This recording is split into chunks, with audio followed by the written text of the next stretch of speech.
how to make a puffy fabric flower, or also known as carnation. So you'll be learning how to make this flower here, fabric flower.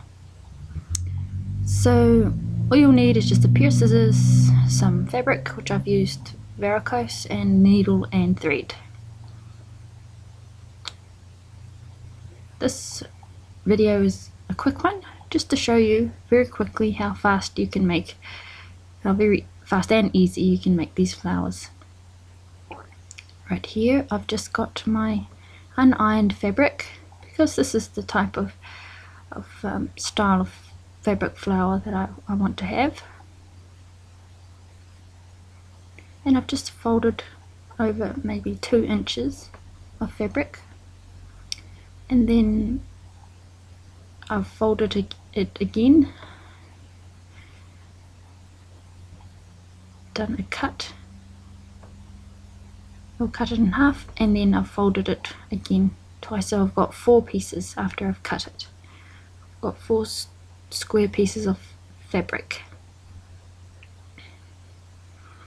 and it's really rough. It doesn't need to be straight or measured out or anything like that. And once I've done that, I'm going to just cut around in a rough circle. Again, emphasis on the word rough, because this fabric flower is rough.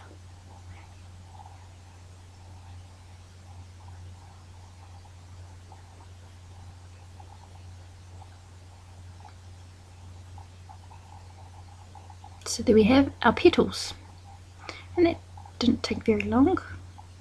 And I'm just going to cut out maybe a few more of these,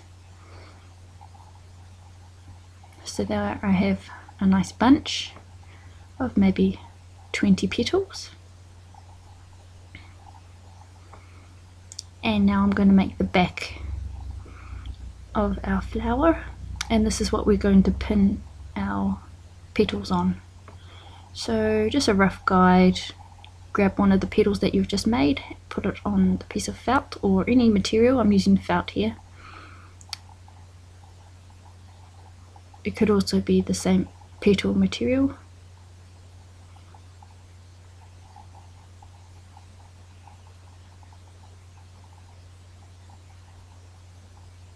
Cut a square out, and then just roughly a circle shape. It has to be smaller than the actual petals that you're using, so probably maybe half the size of the petal that you're using. So we'll call this our base part, and this is our petal. So we folded it in half, and we'll fold it in half again so that it looks like that, sort of a cone shape, an imperfect one. Thread the needle right through the middle, the tip of the cone, and of course it should be in the middle of the base, which is the felt that I'm using.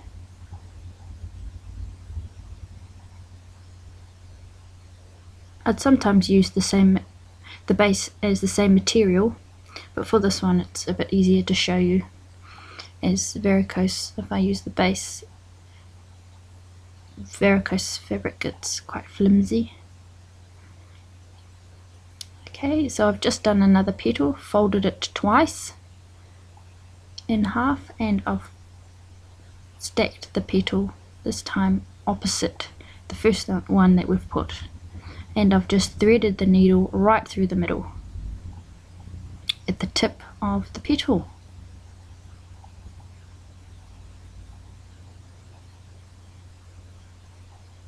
And I'm going to do this for all the other petals as well.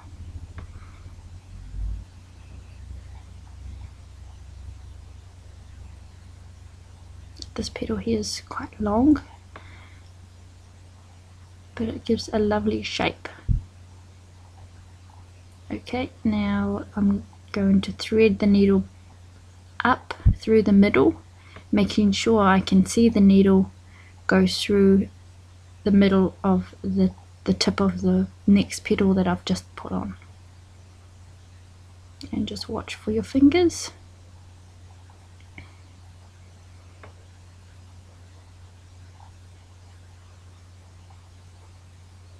And then I'm going to just pin that down again to make sure it is secure and does not come off. So I'm just going to do the next one. Fold the round petal and fold it again. Place in the middle. And you can see that it's starting to take shape.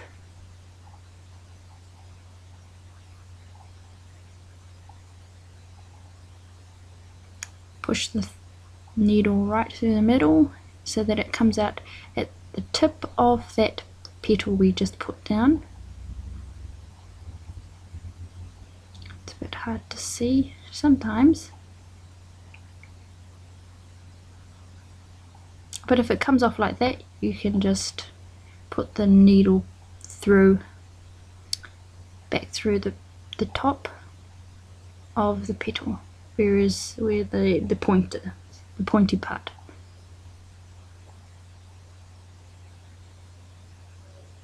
And there we go. That's our first layer. Now you can either leave it like that and put a button in the middle, or you can continue to make a carnation, what I like to call a puffy flower, and also my children call it a puffy flower.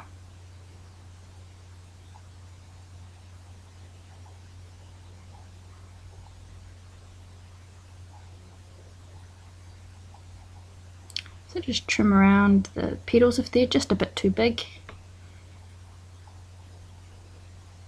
or if you missed a few petals, which can sometimes happen. Just give them a little bit of a trim. Fold the petal in half and fold it again so you get a cone shape, and this time placing in the gap in between the first layer.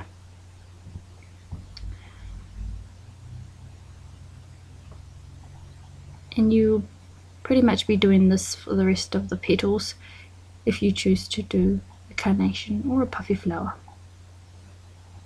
So right through the middle, up at the tip of the petal that you've just put on. Again, things like this happen, where sometimes you're not holding the petal properly and it'll just pop off your fingers, and that's easily fixed. You just pull the petal down, hold it down, and then push the needle through the top of the petal.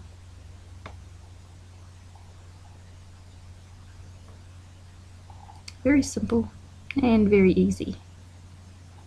If you wanted to use a hot glue gun, that is also easy as well.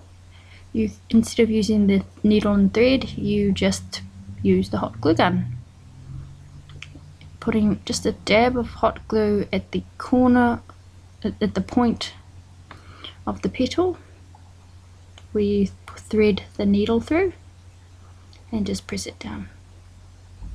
But you have to be very careful because of course the glue is very hot and you don't want to burn your fingers. Another variation of this is singeing the edges of your petals, and that makes a beautiful look as well.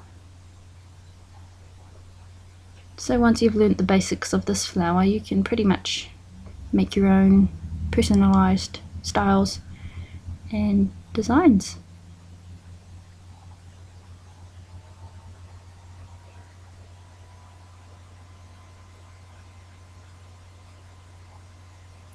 So here I have finished product. You can see it's very puffy, and to cover up the back, just use a piece of scrap felt that you've cut out, or the same coloured material fabric that you've used for the backing, and either hot glue gun it or use fabric glue on the back. That's after you've taken the needle and thread off and tied it off. And put a bit of hot glue there, or fabric glue, and stick it down. Leave it there to dry, and you've got yourself a puffy flower.